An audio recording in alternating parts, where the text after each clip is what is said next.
There are moments in geopolitics when a headline is dramatic, but the underlying reality is even more serious. This is one of those moments. The issue is not a military escalation. It's not a new sanction. It's not a sudden collapse in oil prices. It's something quieter, but potentially just as damaging. The systematic restriction of internet access across Russia. In 2025, Russia did not simply block a few social media platforms or slow down a handful of websites. According to new reporting and research, the scale and technical depth of the disruption reached levels not seen before. The economic impact was not theoretical, it was measurable, and it was large. Forbes reported, Vladimir Putin's internet blackout is now unprecedented in both scale and technical sophistication. The crackdown has been sustained and systemic, combining nationwide blackouts, selective service throttling, and targeted protocol interference. This description is important because it highlights what's happening isn't just temporary outage or an isolated event. It's described as sustained and systemic. That means repeated, structured, deliberate. Nationwide blackouts are one element. Selective throttling is another. Targeted protocol interference adds a third layer. Together, these measures point to an infrastructure-level approach rather than simple platform bans. The economic consequences of these shutdowns are not small. Forbes reported, that's the warning in a new report into the cost of internet shutdowns in 2025, which found that Putin's strategy had pushed Russia to the top of the cost-by-country table, accounting for more than half of the total global economic impact recorded in 2025. In US dollar terms, that cost is a staggering $11.9 billion hit to the Russian economy. The figure of $11.9 billion is an estimate based on modelling of economic losses during shutdown periods. While modelling isn't the same as audited loss, the scale itself signals something significant. If a country accounts for more than half of the global economic cost of shutdowns in a single year, that places it in a category of its own. To understand why this matters, we need to consider what the internet represents in a modern economy. Digital payments, e-commerce, cloud services, logistics coordination, corporate communication, financial transfers, software development, remote work, and online services all depend on stable connectivity. Even partial disruption increases friction.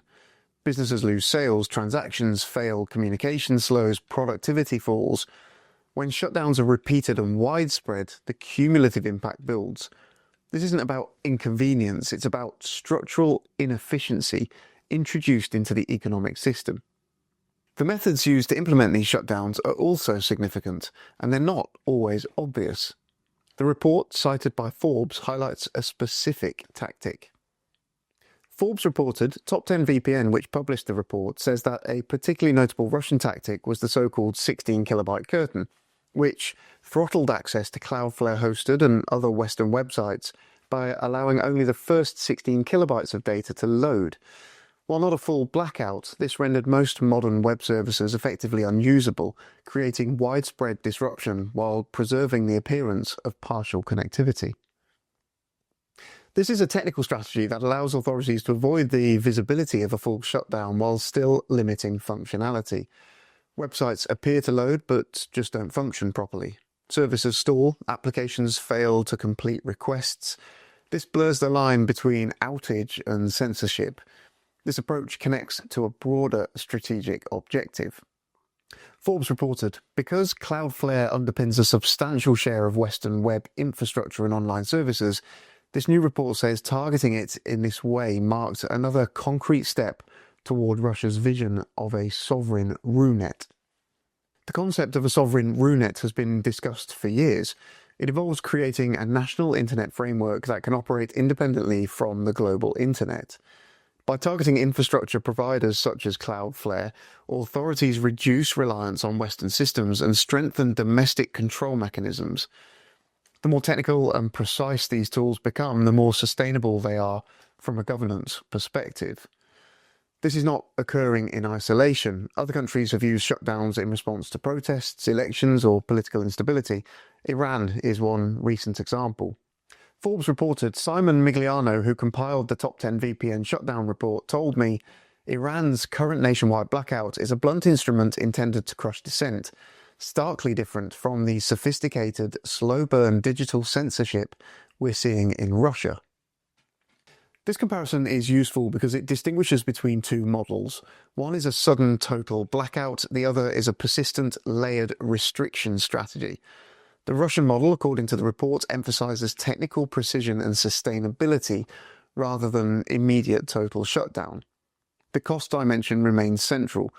Internet shutdowns are not free tools of control, they carry economic trade-offs. For Russia, the reported $11.9 billion impact represents lost productivity and constrained commercial activity. While the Russian economy has adapted to sanctions and shifted toward wartime production, digital sectors remain vulnerable.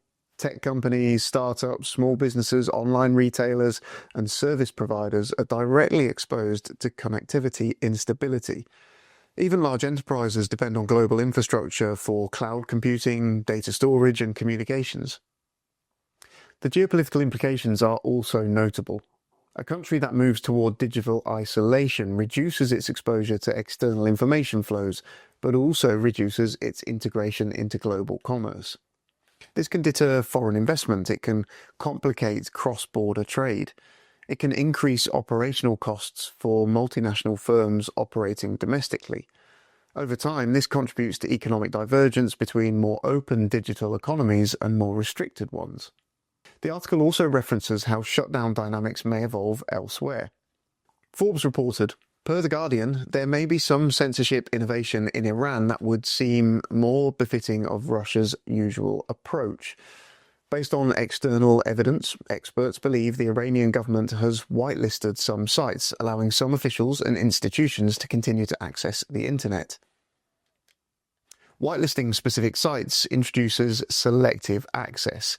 Instead of full shutdown, authorities can permit limited connectivity for approved institutions while restricting broader public access.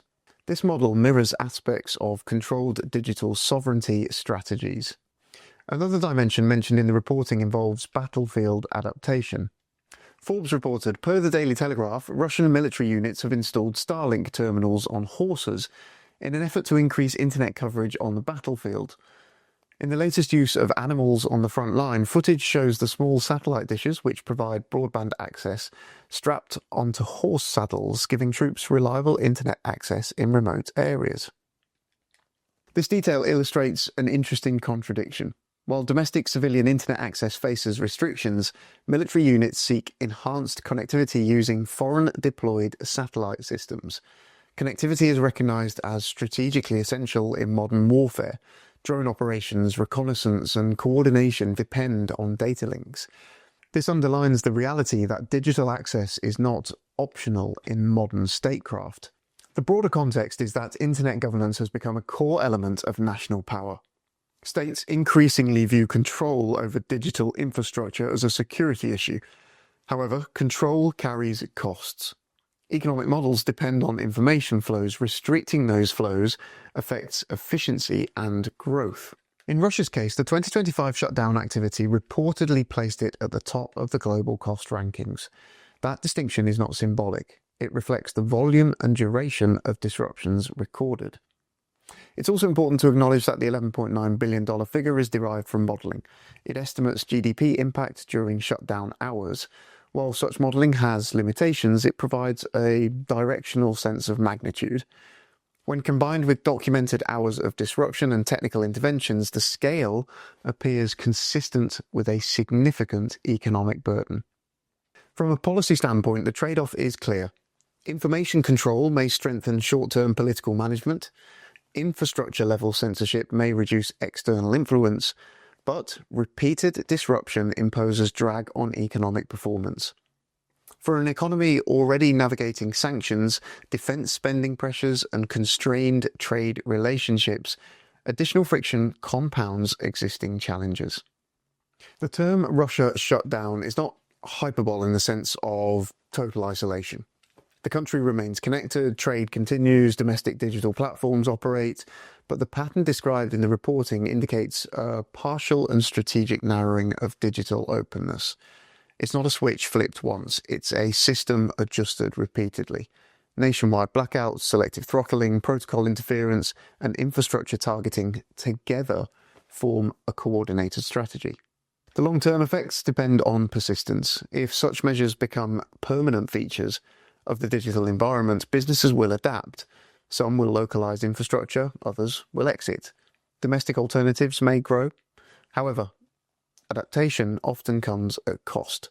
Efficiency losses accumulate. Innovation may slow if global integration decreases. In summary, the reporting presents a clear narrative supported by a research report. Russia's 2025 internet shutdown strategy was large in scale, technically advanced, and economically costly. The estimated $11.9 billion impact places it at the top of global shutdown cost rankings. The methods employed indicate a move towards sovereign internet architecture.